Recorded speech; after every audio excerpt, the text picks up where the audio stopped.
Hello friends, welcome back to my YouTube channel professor Shubham Tiwari. जैसे कि आपको पता है कि हमने जितने भी टाइप्स के इंपॉर्टेंट क्वेश्चंस आपके सिलेबस में दिए गए हैं, पेपर पैटर्न के अकॉर्डिंग आपको इंपॉर्टेंट क्वेश्चंस दे दिया था। जैसे सबसे फर्स्ट हमारा इंपॉर्टेंट वीडियो आपको गया था लॉन्ग आंसर के ऊपर, टोटल 10 क्वेश्चंस दिए थे आपको लॉन्ग आंसर में।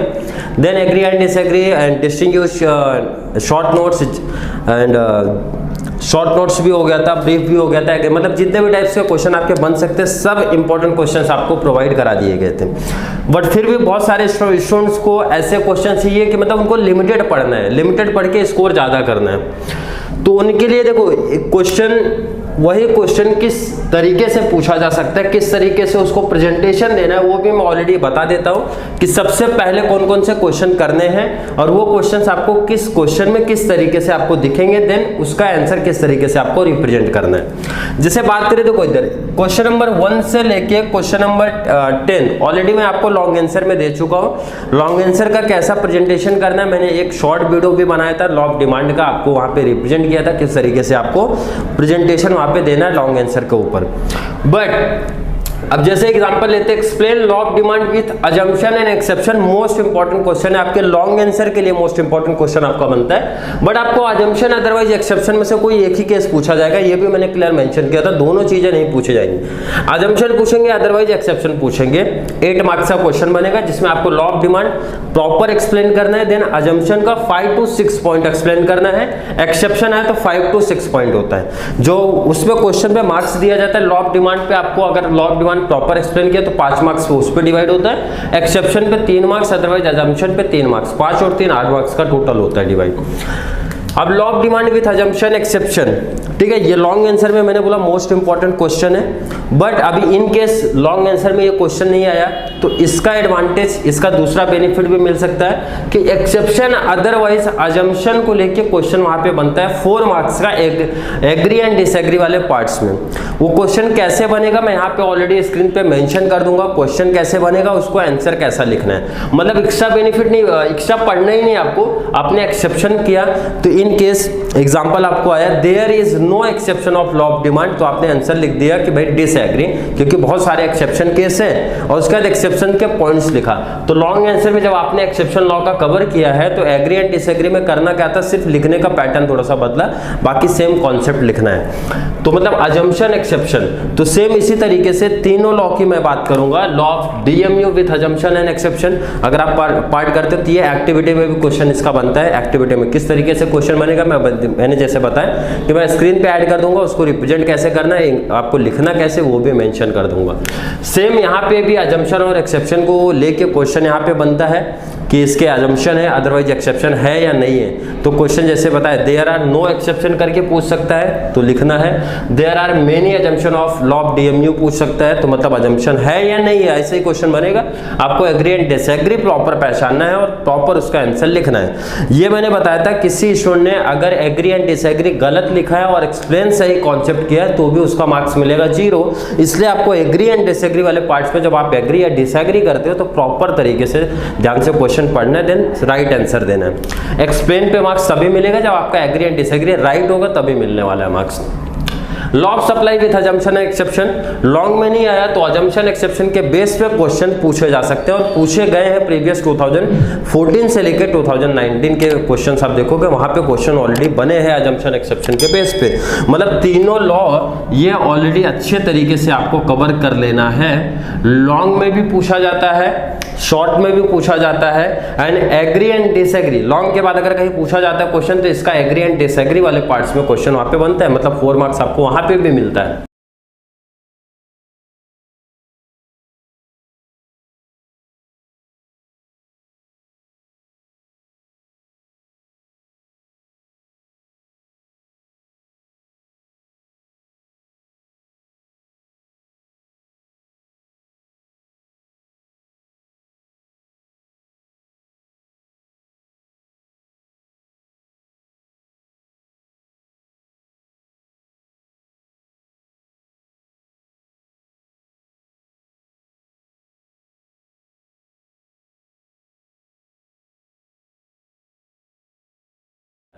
नेक्स्ट बात करेंगे relationship between TU and MU.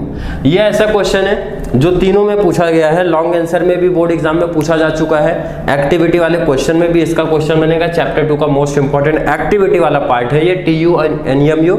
Already मैंने एक्टिविटी वाले क्वेश्चन में जो आपको इंपॉर्टेंट क्वेश्चन दिया था वहां पे मैंने प्रॉपर तरीके से मेंशन कर दिया था किसका क्वेश्चन किस किस तरीके से बन सकता है। वहां पे आपको शेड्यूल दिया रहेगा, डायग्राम बनाने बोल देंगे या फिर शेड्यूल को फिलअप करने के लिए बोला जाता है वहां पे।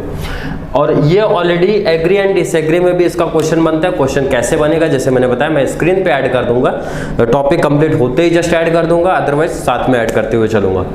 तो रिलेशनशिप बिटवीन टीयू एमयू की बात करेंगे, लॉन्ग आंसर में भी आ सकता है, शॉर्ट नोट्स में भी आ सकता है, एग्री एंड डिसएग्री में भी आ सकता है। बट लिखने का कॉन्सेप्ट आपको देखना है, समझना है किस तरीके से चेंज करना है। बाकी मतलब आंसर लॉन्ग में कवर किया तो दोनों जगह उसका बेनिफिट मिलेगा। नेक्स्ट बात करेंगे explain price determination under perfect competition market. ये क्वेश्चन भी short notes, long answer and activity वाले पार्ट में पूछा जाता है। क्वेश्चन तीनों में पूछा जाएगा। मैं ऑलरेडी ऐड करूंगा, जैसे मैंने बताया क्वेश्चन ऐड करूंगा कौन से ईयर में बोर्ड एग्जाम में पूछा गया था, लॉन्ग में पूछा था, अदरवाइज शॉर्ट में पूछा था, वो भी वहां पे आपको मेंशन कर दूंगा। एंड एक्टिविटी में कैसे इसके क्वेश्चंस बनेंगे, एक्टिविटी का वीडियो ऑलरेडी मैं बना चुका हूं, तो वहां पे आप जाके देख सकते हैं कि इसके एक्टिविटी वाले पार्ट्स कैसे आपको बनेंगे वहां पे।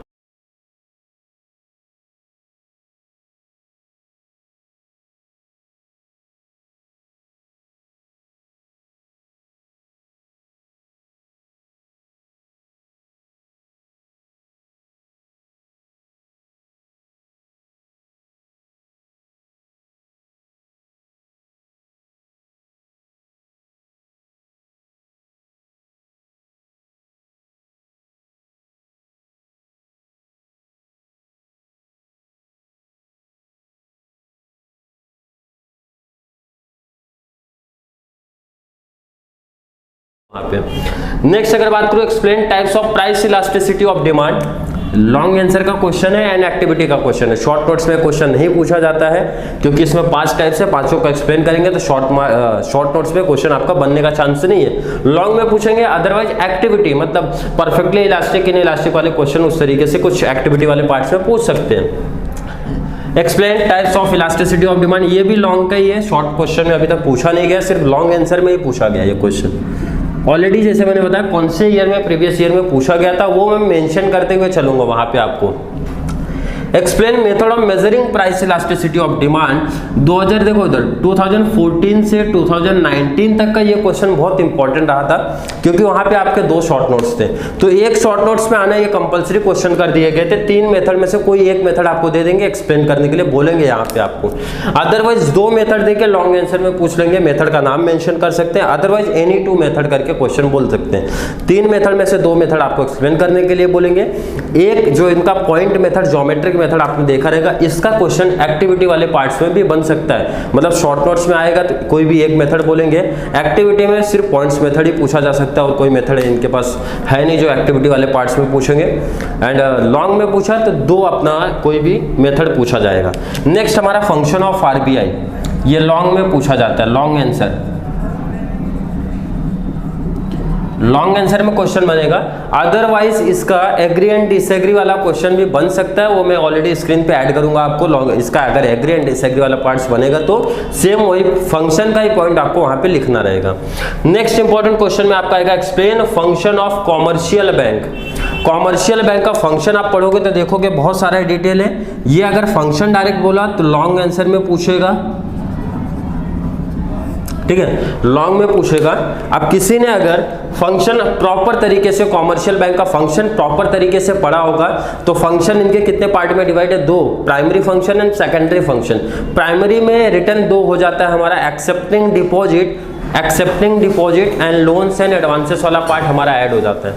Accepting deposit and loans and advance वाला पार्ट ऐड हो जाता है। एक्सेप्टिंग डिपॉजिट में आपने देखा रहेगा एक हमारा टाइम डिपॉजिट होता है, एक हमारा डिमांड डिपॉजिट होता है। तो आपको एक्सेप्टिंग डिपॉजिट 4 मार्क्स का पूछा जा सकता है, otherwise time deposit and demand deposit distinguish में ही बनेगा। मतलब प्रॉपर तरीके से अगर आपने ये लॉन्ग आंसर के अकॉर्डिंग अगर आपने रेडी करके रखा है तो उसका एडवांटेज शॉर्ट नोट्स में भी दिख रहा है आपको, डिस्टिंग्विश में भी दिख रहा है, एंड क्वेश्चन किस तरीके से पूछा जाएगा वो आपको क्लियर दिख रहा है यहाँ पे। डिटर्मिनेंट्स ऑफ डिमांड, ये क्वेश्चन बहुत पूछा गया था 14 से लेके 19 तक के आपके एग्री एंड डिसएग्री वाले क्वेश्चंस पे, एग्री एंड डिसएग्री वाले क्वेश्चंस पे आपको ये बहुत दिखेगा। Determinants of demand, total 10 to 12 determinants of demand में क्वेश्चन में आते हैं।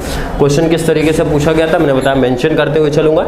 इतना ये सबसे पहले इंपॉर्टेंट क्वेश्चंस कवर करने हैं। क्वेश्चन नंबर 1 से लेके 11 तक का मेंशन करना है, और इसका बहुत सारा एडवांटेज जैसे मैंने बताया एक्टिविटी वाले पार्ट्स में दिख जाएगा आपको, and agree and disagree short notes वाले पार्ट्स में आपको दिखेगा।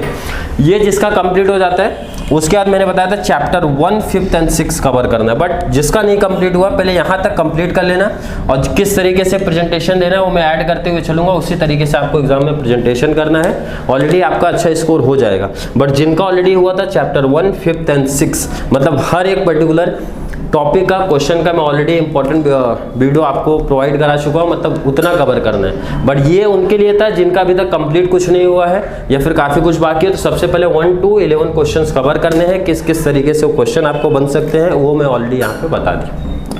थैंक यू सो मच, मिलते हैं नेक्स्ट वीडियो में जिसमें हम लोग बात करने वाले हैं पेपर प्रेजेंटेशन के ऊपर।